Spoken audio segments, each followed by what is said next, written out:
La communauté internationale célèbre ce 1er décembre la journée mondiale de lutte contre le sida avec plus de 36 millions de morts. Jusqu'à ce jour, le virus du sida est toujours un problème majeur de santé publique. Le nouveau secrétaire général de l'Organisation internationale de la francophonie s'appelle Michaël Jean, ancien gouverneur du Canada. Cette femme d'origine haïtienne a été préférée aux 4 candidats du continent africain.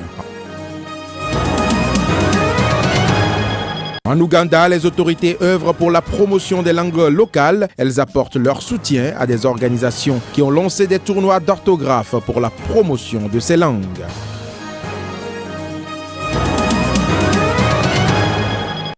Nous sommes le 1er décembre 2014. Mesdames et messieurs, bonjour et bienvenue à cette édition d'information sur Sika TV. Nous ouvrons ce journal par les nouvelles en provenance de la République démocratique du Congo.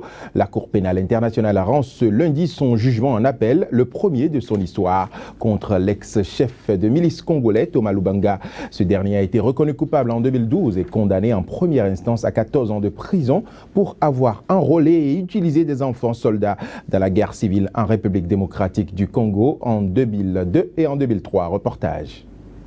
La Chambre a conclu à l'unanimité que l'accusation a prouvé au-delà de tout doute raisonnable que Thomas Lubanga est coupable d'enrôlement d'enfants de moins de 15 ans. Ainsi s'exprimait le juge britannique Adrian Fulford en 2012. L'ancien chef de milice de la République démocratique du Congo venait ainsi d'être fait le premier condamné de la Cour pénale internationale qui venait de rendre son premier jugement 10 ans après sa création. Et pourtant, en 2002, à la signature des statuts de Rome qui mettaient sur pied la première juridiction transnationale permanente, beaucoup doutaient de l'efficacité de la CPI. Au nombre de ces sceptiques, un certain Thomas Lubanga. En ce temps, il était le tout-puissant chef de l'Union des patriotes congolais, l'UPC, ancien homme d'affaires prospère, aujourd'hui âgé de 50 ans. Thomas Lubanga Dilo fut, au tournant des années 90, le chef charismatique de ce groupe, dominé par l'ethnie Hema et qui semait la terreur en Ituri, un district au nord-est de la République démocratique du Congo secoué par la guerre civile. Tour à tour, allié à l'Ouganda puis au Rwanda, l'UPC a, selon l'accusation de la CPI, conduit des massacres de centaines de civils. Les troupes de l'ONU avaient assisté, impuissantes, à cette vilaine guerre sur fond de rivalité ethnique pour s'assurer le contrôle des terres les plus fertiles et surtout les accès aux mines d'or. Plus de 70 000 Congolais y avaient laissé la vie. Sûr de lui, le seigneur de guerre intouchable recevait, dans une vaste villa protégée par les groupes d'enfants soldats, armés de Kalachnikov presque aussi hautes qu'eux. Recrutés pour leur docilité, désocialisés, les gamins étaient utilisés pour des missions les plus dangereuses, les plus sales et les plus brutales. L'ONU avait estimé qu'au plus fort de la guerre en République démocratique du Congo, 30 000 enfants avaient été enrôlés.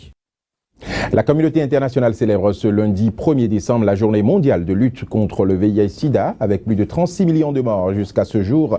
Le virus du sida est toujours un problème majeur de santé publique. Pendant ce temps, les Nations Unies se fixent pour objectif l'élimination de l'épidémie d'ici 2030. Reportage. En 1988, l'Assemblée générale des Nations unies avait exprimé sa vive préoccupation devant la pandémie du sida. 26 ans plus tard, plus de 36 millions de personnes sont séropositives dans le monde entier. Chaque année, le 1er décembre est l'occasion d'une mobilisation mondiale contre le sida où des actions d'information, de prévention et de sensibilisation sont conduites. Cette journée est aussi celle de la mémoire et du souvenir en l'honneur des personnes décédées de la maladie. Selon l'OMS, 36 millions de personnes dans le monde entier sont encore contaminées.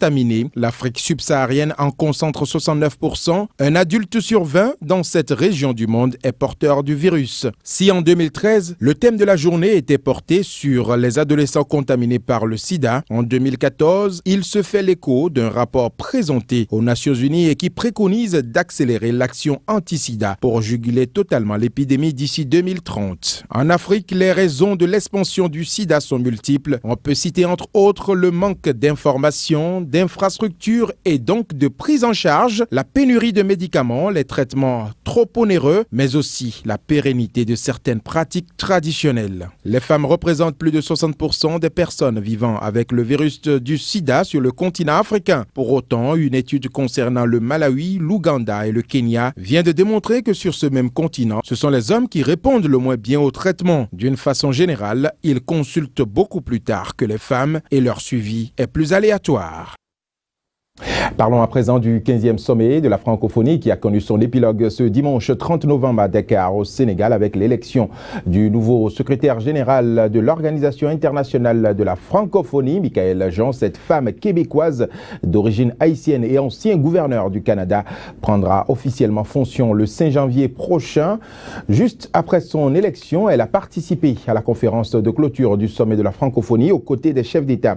Voici en substance sa première déclaration. Suivons ensemble.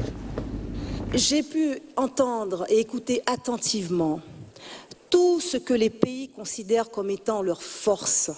Nous avons au sein de la francophonie des pays qui sont de tous les horizons, des pays plus avancés, industrialisés, que l'on retrouve au sein du G8, maintenant G7, du G20, des pays en émergence qui sont vraiment sur cet élan de croissance remarquable, on le voit, les indicateurs sont très nets ici aussi sur le continent africain, des pays moins avancés, mais qui ont aussi en eux des forces en termes de ressources humaines, en termes de ressources naturelles. Et c'est sur tout ça qu'il faut miser, faire en sorte que l'on puisse en quelque sorte réduire, agir sur ces fossés macroéconomiques et avancer ensemble. Comment? En mettant, je dirais, à contribution nos expertises, nos institutions, nos accomplissements, nos modèles de développement, nos capacités de faire. Et je crois que c'est porteur d'immenses possibilités. Donc c'est avec cet enthousiasme que je tiens à avancer comme secrétaire général et en m'appuyant sur l'héritage riche, fort, extraordinaire, le legs du secrétaire général Abdou Diouf. On ne remplace pas Abdou Diouf, on lui succède. Voilà, on ne remplace pas Abdou Diouf, on lui succède. Le 15e sommet de la francophonie donc a entre autres été le rendez-vous également des réflexions autour du contentieux et du règlement juridique dans l'espace francophone. Pour en parler, nous avons eu en ligne depuis Dakar le directeur du Centre international de formation des avocats francophones, le béninois, maître Jacques Migan, a été invité pour assurer cette formation. Je vous propose ici de suivre ses explications. Maître Migan, bonjour. Bonjour, monsieur le journaliste. Alors, vous êtes actuellement à Dakar et vous y êtes invité pour parler justement des règlements juridiques dans l'espace francophone. Oui, vous savez, nous étions au Niger où la francophonie avait milité pour le renforcement des systèmes judiciaires de ce pays. Il nous a été demandé, en tant que directeur du Centre international de formation des avocats francophones, d'organiser une formation au profit des avocats pour renforcer justement leur connaissance, leur expérience dans le domaine du droit francophone. Donc c'est pour vous dire que l'objectif que poursuit aujourd'hui la francophonie est un objectif noble. Ce n'est pas seulement sur le plan judiciaire, mais surtout sur le plan de la promotion de la liberté, la protection de la liberté, je dirais tout simplement pour la paix. Justement, Maître Migan, d'aucuns pensent qu'aujourd'hui la francophonie, ce n'est qu'une France-Afrique déguisée. C'est votre avis? Non, je ne dirais pas cela. Quels sont les grands défis qui attendent aujourd'hui la francophonie? Mais les grands défis, c'est surtout la paix. Et quand nous parlons de paix, nous parlons de l'alternance au pouvoir. Justement, concernant cette thématique, on a l'impression que c'est seulement dans les pays francophones que les chefs d'État ont l'ambition de modifier les constitutions. Comment cela peut-il s'expliquer? Mais c'est tout simplement parce que les chefs d'État africains n'ont pas la culture de la démocratie. Vous avez l'exemple du Burkina Faso, avec ce que nous venons de vivre. Vous avez l'exemple du Togo, vous avez l'exemple du Congo, de la RDC. Je peux citer plusieurs pays africains où les chefs d'État ne veulent pas, tout en étant membres de la francophonie, jouer le rôle de la démocratie. Et c'est là où nous nous disons, nous juristes, comment faire pour que ces chefs d'État, qui sont de notre monde, comprennent que le monde est en train de changer, que l'Afrique aussi change. Maître Migan, je vous remercie. C'est nous qui vous remercions et puis bonjour à mon pays, à mon cher pays, le Bénin. Voilà à l'instant, Maître Jacques Migan, ancien bâtonnier de l'Ordre des avocats au Bénin. Et puis en marge de ce 15e sommet de la francophonie, les chefs d'État africains, ouest-africains du moins, se sont également concertés sur les solutions à apporter à la menace Boko Haram. Pour le président nigérien Mahamadou Issoufou, il faut préconiser une riposte internationale face à Boko Haram et d'autres menaces djihadistes en Afrique.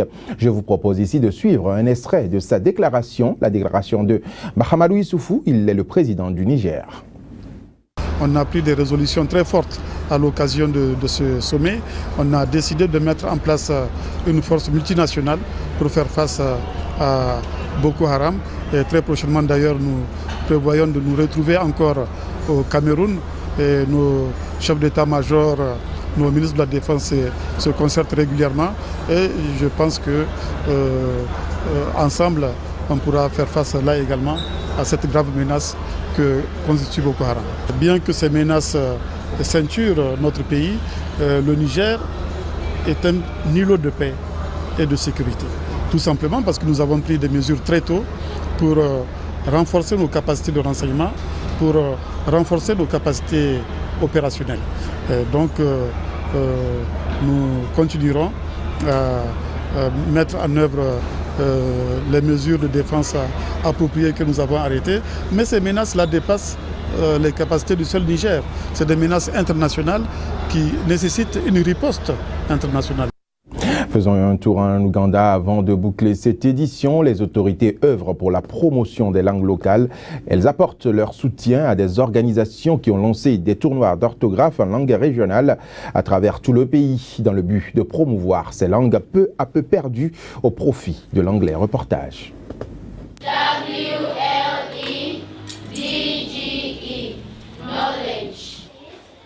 Dans cette école ougandaise, c'est en anglais que l'on apprend à épeler le mot « connaissance ». La langue de Shakespeare est l'une des 2 langues officielles du pays, avec le swahili. Mais c'est bien sûr l'anglais, hérité de l'époque coloniale, qui est aujourd'hui celle qui rime avec succès. Je pense que l'anglais c'est mieux pour mon avenir, parce que par exemple, quand je serai grande et que je monterai une affaire, je ne parlerai pas nyankolé, je parlerai anglais avec les gens qui travailleront avec moi. Cette école a choisi de faire classe uniquement en anglais, une langue largement utilisée en ville, omniprésente sur les panneaux publicitaires et qui menace les langues locales. Certains établissements ont donc décidé d'enseigner dans l'une des nombreuses langues régionales du pays. Une gageure car il y a 64 langues en Ouganda et encore plus de dialectes. La plupart n'ont pas de règles d'orthographe ni beaucoup de textes écrits. En fait, nous avons eu des problèmes. En 2012, quand le gouvernement a voulu revoir les programmes du collège et a retiré toutes les langues locales du programme, il a fallu qu'on crée un réseau pour dire « Non, vous ne pouvez pas faire ça. Vous ne pouvez pas faire de nous des étrangers dans nos propres cultures. »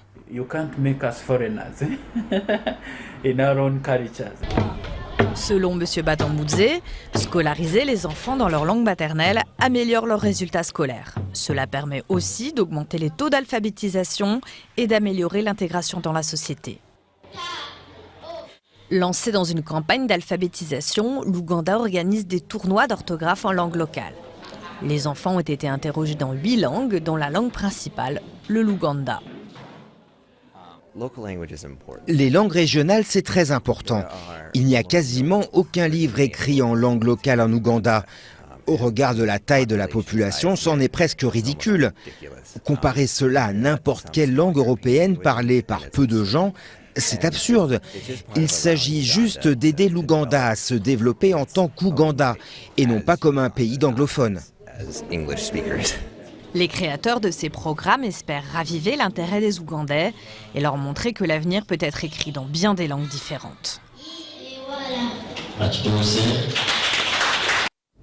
Voilà qui vient mettre terme à cette édition, mesdames et messieurs. Je vous remercie d'avoir suivi ce journal. Mais avant de partir, le proverbe africain du jour dit ceci: là où on sème, il ne fait jamais nuit. Là où on sème, il ne fait jamais nuit. C'est sur ce message d'exhortation à l'amour, madame, monsieur, Que je vous remercie une fois encore d'avoir suivi cette édition d'information sur Sika TV. Portez-vous bien, retenez que l'information se poursuit sur www.sikatv.info.